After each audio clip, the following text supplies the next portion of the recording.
সম্মানিত প্রিয় দর্শক, কিছুদিন আগে আমরা রমজানের একটা মাস আমরা রোজা শেষ করলাম, তাই না?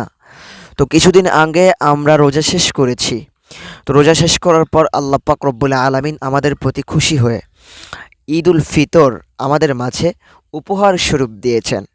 তার বান্দাদেরকে বছরে ২টা ঈদ খুশি হিসেবে দিয়েছেন। কারণ এই ঈদের দিন হচ্ছে প্রত্যেকটা মুসলমানের জন্য খুশির দিন। প্রত্যেকটা মুসলমানের জন্য এটা খুশির দিন। ঠিক আছে? তো এই ঈদের পর, এই ঈদ উল ফিতরের পর, এই যে রমজানের পর শাওয়াল মাস এসেছে।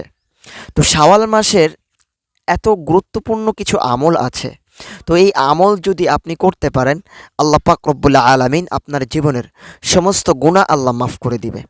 শুধু তাই নয়, এই শাওয়াল মাসে এমন একটা আমল আছে যে এই শাওয়াল মাসে যদি আপনি ৬টা রোজা রাখতে পারেন, যদি কষ্ট করে, একটু কষ্ট হলেও যদি এই ৬টা রোজা রাখতে পারেন, তো আল্লাহ পাক রব্বুল আলামিন আপনাকে পুরো একটা বছর রোজা রাখলে যে সওয়াব হইতো, সেই পরিমাণ সওয়াব আল্লাহ পাক রব্বুল আলামিন আপনাকে দান করবে। সুবহানাল্লাহ বিহামদি। দেখেন, বিনা কষ্টে আপনি একটা বছরের রোজা রাখতে পারতেছেন। একটা বছরের রোজার সওয়াব আপনার হয়ে যাচ্ছে। এটা আপনার আমার জন্য খুশির সংবাদ না?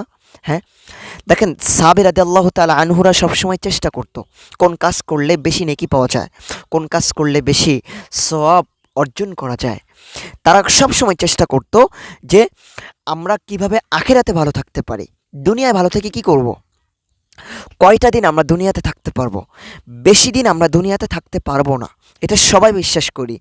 তাই সেটা হিন্দু হোক, তাই সেটা বৌদ্ধ হোক, তাই সেটা খ্রিস্টান হোক, তাই সেটা মুসলিম হোক, যে ধর্ম হোক না কেন, প্রত্যেকে বিশ্বাস করি যে আমরা প্রত্যেকে একদিন না একদিন ওই কবরে চলে যাব।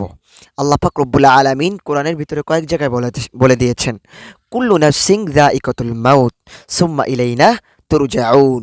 আল্লাহ পাক রব্বুল আলামিন বলেছে যে যার প্রাণ আছে, যার জানটা আছে, সে অবশ্যই অবশ্যই আজ না হোক কাল মৃত্যুর স্বাদ গ্রহণ করবেই। দেখেন, অন্য অন্য নবীর উম্মতদের হায়াত কিন্তু অনেক বেশি ছিল, অনেক বেশি ছিল। তাদের হায়াত কারো ৪০০ বছর ছিল, কারো ৯০০ বছর ছিল, হাজার হাজার বছর তাদের হায়াত ছিল। তো এতগুলো হায়াত পেয়েও তারা আল্লাহর ইবাদত করেছে। তারা দুনিয়ার প্রতি এত লোভ ছিল না। সবার ছিল তা না, মানে কারো কারো ছিল না, তারা আল্লাহর ইবাদত করেছিল। তো আপনি আমি দেখেন, প্রত্যেকটা নবীর উম্মতের চেয়ে আমাদের নবী হজরত মুহাম্মদুর রসুল্লাহ সাল্লাল্লাহু আলাইহি ওয়াসাল্লামের উম্মতদের দাম অনেক বেশি। তো দাম যেমন অনেক বেশি, তেমনভাবে এই উম্মতদেরকেও কিন্তু হায়াতও খুবই কম, হায়াত খুবই কম। ৪০ বছর, আরে ভাই ৫০ বছর। আমি বেশি ধরবো না, কারণ আজকাল ৫০ বছরও ঠিক মতো বাঁচে না। এই যে আমার বয়স এখন ২৩ চলে, তো ২৩ চলে, আমি যদি এখান থেকে ২০টা বছর পরের কথা চিন্তা করি, আমার নিঃশেষ থাকবে না। তবে আমি বলতেছি না যে আমি ২০টা বছর আমি বেঁচে থাকবো, এমনটা না। এই যে আমি আপনাদের সাথে কথা বলতেছি, তো কথা বলতে বলতে আমার মৃত্যুটা হয়ে যেতে পারে, এটাই স্বাভাবিক। প্রত্যেকে এটাও জানে যে মৃত্যুর কোনো গ্যারান্টি নেই, যখন তখন মৃত্যু হয়ে যেতে পারে। কেন দেখেন না যে পথে ঘাটে কত মানুষ, কেন এই যে আমি যেখানে বসে আপনাদের মাঝে কথা বলতেছি না, তো কিছুদিন আগে যে আমার এইখান থেকে বেশি দূর না, একটা ছেলে মারা যায়, ছোট্ট একটা ছেলে, এইটুকু ছেলে অ্যাক্সিডেন্টে মারা যায়। তো চিন্তা করেন, এইটুকু একটা ছেলে, তার বয়স ৩ থেকে ৪ বছর, সেই ছেলেটা একদম মারা যায়, ডেড বডি হয়ে যায়। ইজি বাইকের সাথে, মানে রিক্সার সাথে অ্যাক্সিডেন্ট করে ছেলেটা মারা যায়। তো চিন্তা করেন, এইটুকু একটা ছেলে যদি মারা যেতে পারে, তো মৃত্যুর কোনো গ্যারান্টি আছে? আসার একটা সিরিয়াল আছে, কিন্তু ভাই বিশ্বাস করেন, যাওয়ার কোনো সিরিয়াল নাই। এজন্য চেষ্টা করতে হবে যে ওই কবরে আমরা কিভাবে বেশি ভালো থাকতে পারি, কিভাবে আমরা বেশি ওই কবরে শান্তিতে থাকতে পারি। দুনিয়াতে শান্তিতে থেকে কোনো লাভ নাই। কয়টা দিন আমরা বেঁচে থাকবো? বেশি দিন আমরা থাকতে পারবো না ভাই। তো এই জন্য এই দুনিয়ার পেছনে এত এত চিন্তা করে কোনো ফয়দা নাই। দুনিয়া আমরা কেউ হাসিল করতে পারবো না, ঠিক আছে? দুনিয়া আমরা যতই চেষ্টা করি না কেন, দুনিয়া আমরা কেউ ধরে রাখতে পারবো না। দুনিয়া দুনিয়ার জায়গায় থাকবে, আমরা আমাদের মতো চলে যাব, ঠিক আছে? তো যে কথাটা আমি বলতেছিলাম যে বিশ্বাস করেন এই শাওয়াল মাসের রোজা এতটা গুরুত্ব যা বলার ভাষাটাই নাই।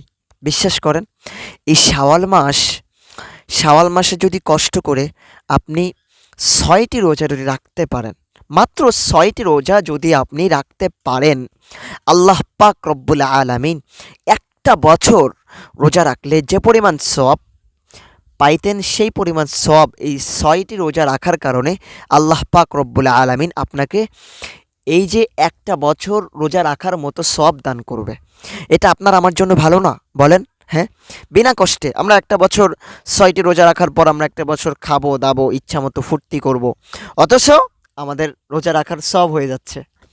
সুবহানাল্লাহ, আল্লাহ পাক তার বান্দাদের প্রতি এত সুযোগ দিয়েছেন যা আসলে বলার ভাষা নাই, ঠিক আছে? বলার ভাষা নাই। তারপর আমরা মানুষ আল্লাহর ইবাদত করি না, আল্লাহকে ডাকি না, আল্লাহকে মানি না, আল্লাহকে স্মরণ করি না, আল্লাহর নেয়ামত পায় আল্লাহর শুকরিয়া আদায় করি না।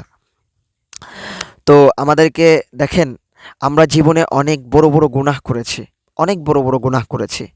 গুনাহের কথা যদি চিন্তা করি তো ভাবেন আমাদের নিজেদের চুপিসারের যতগুলো গুনাহ করেছি, এই গুনাহের খবর যদি নিজের বাপ মা জানতো, এই গুনাহের খবর যদি নিজের ফ্যামিলির কেউ জানতো, তাহলে আমাদেরকে ঘর থেকে তাড়িয়ে বের করে দিত। তো আল্লাহ পাক রব্বুল আলামিন তো সব কিছু জানে কি না? কেউ যে জিনিস দেখে না সেই জিনিসটা কে দেখে? আল্লাহ পাক রব্বুল আলামিন সব কিছু দেখে, তিনি সব কিছু জানেন, সব কিছু শোনেন।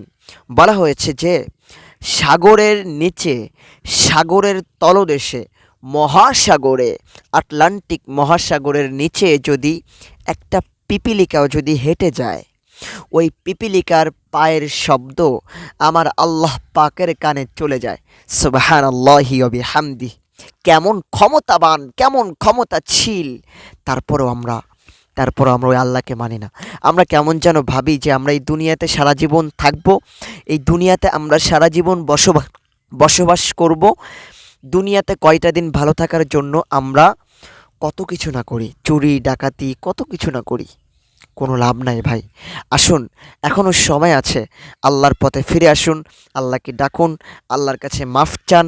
আল্লাহ পাক রব্বুল আলামিন আপনার জীবনের সমস্ত গুনাহ আল্লাহ মাফ করে দিবে। পারবেন তো ইনশাল্লাহ?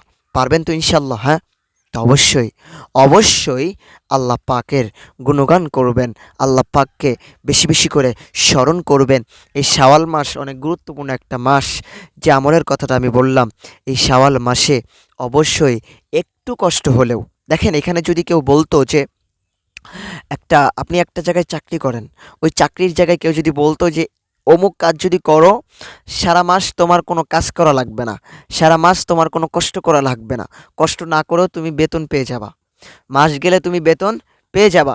তো এই কথা যদি আমরা শুনতাম, তাহলে আমরা যত কষ্ট হোক না কেন এই কাজ কিন্তু আমরা করতাম। কেন জানেন? কারণ দিন শেষে কয়টা টাকা পাবো, দিন শেষে কয়টা টাকা পেলে নিজের ফ্যামিলিকে সুখে রাখতে পারবো।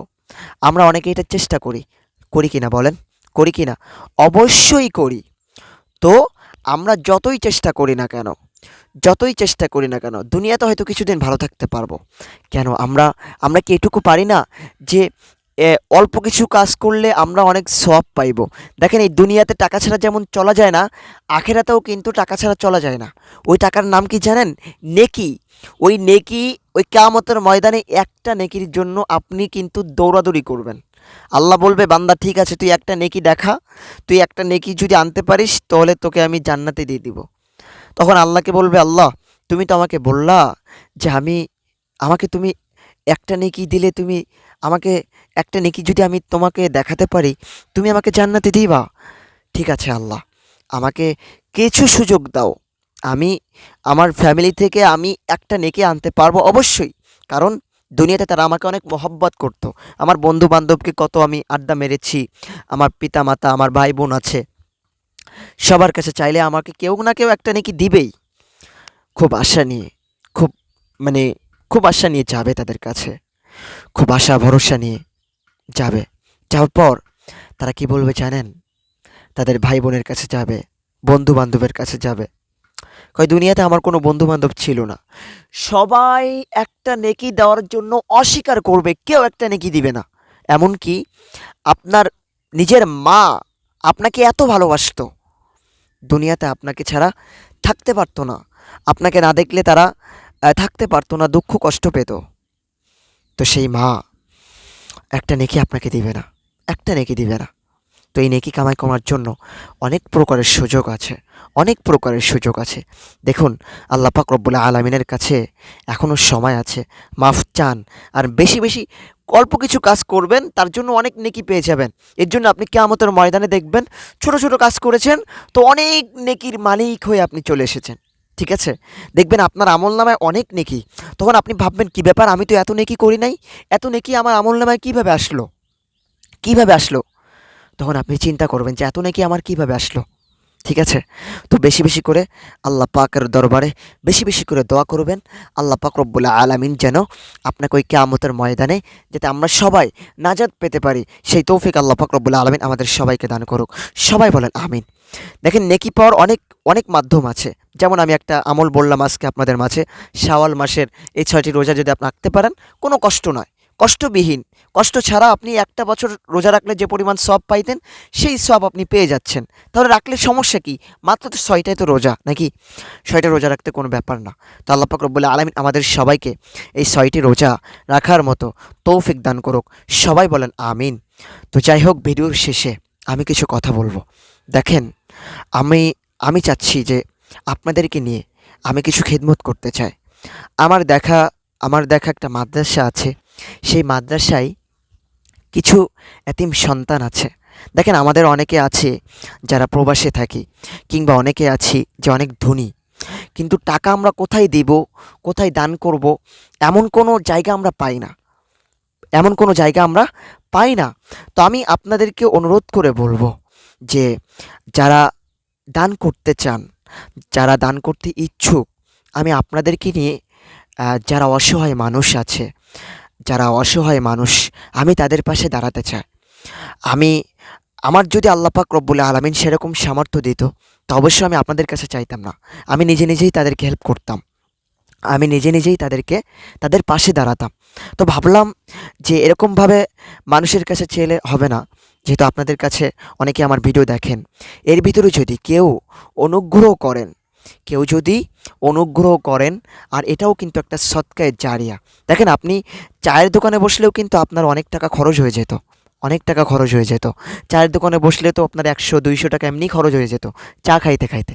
তো ওই টাকাটা, চা সিগারেটে যে টাকাটা যায়, ওই টাকাটা চা সিগারেট না যেয়ে একটা দিনের টাকা আপনি যদি কিছু টাকা দান করেন, তাহলে এই টাকা আপনার জন্য নাজাতের উসিলা হবে। আমি কিন্তু বলতেছি না যে আপনাকে দান করতেই হবে, আমি বললাম তো আমি যে কাজটাই করব না কেন আপনাদের সামনে নিয়ে করব। আমি যে টাকা দিব সেটাও আমি আপনাদেরকে দেখাবো। ঠিক আছে, আমি এর জন্য আমার আলাদা একটা চ্যানেল আমি খুলব, ওই চ্যানেলে আমি আপনার ওই চ্যানেলের লিঙ্কও আমি দিয়ে দিব। তো অবশ্যই যারা যারা সাহায্য করতে পারেন, আমি অবশ্যই নাম্বারটা দিয়ে দিব আপনাদের মাঝে, আমার বিকাশ নাম্বারটা দিয়ে দিব। যারা পারেন অবশ্যই হেল্প করার চেষ্টা করবেন। আর আমিও যদি কিছু পারি অবশ্যই চেষ্টা করব। এটা হচ্ছে সদকায়ে জারিয়া। অনেকে আছে যে যারা আমার ভিডিও দেখেন, অনেকের পিতামাতা নাই। দেখেন, পিতামাতা আপনাকে কত ভালোবাসতো, পিতামাতা আপনাকে অনেক ভালোবাসতো। তারা চেয়ে আছে আমার সন্তান কখন আমার জন্য একটা টাকা দান করবে, কখন আমার জন্য একটু দোয়া করবে। ঠিক আছে, তো যাই হোক, পিতামাতার জন্য যারা মারা গেছে তাদের রুহের মাগফিরাতের জন্য কিছু যদি দান করতে চান, তো অবশ্যই আমার স্ক্রিনে আমি একটা নাম্বার দিয়ে দিব, আমার বিকাশ নাম্বার। অবশ্যই এতে আমার কাছে ফোন করে জেনে শুনে তারপর দিবেন। ঠিক আছে, তো আমি যে নাম্বার দিব অবশ্যই নাম্বারটা খেয়াল করে দেখে তারপর যারা টাকা দেওয়া ইচ্ছুক আছেন তারাই টাকা দিবেন। আমি কারো কাছে জোর করব না। ঠিক আছে, আমি আপনাদেরকে নিয়ে, আমার যদি আল্লাহ পাক রব্বুল, আমি আবারও বলতেছি, আমার যদি আল্লাহ পাক সামর্থ্য দিত, বিশ্বাস করেন আমি আপনাদের কাছে চাইতাম না। যাই হোক, সামনে যদি কখনো আল্লাহ পাক আমাকে সামর্থ্য দেয়, তাহলে আমি কখনো আপনাদের কাছে চাইবো না। ঠিক আছে? আমি নিজে নিজেই ইনশাআল্লাহ মানুষের পাশে থাকবো। আমার খুব ইচ্ছা যে আমি মানুষের পাশে থাকতে চাই।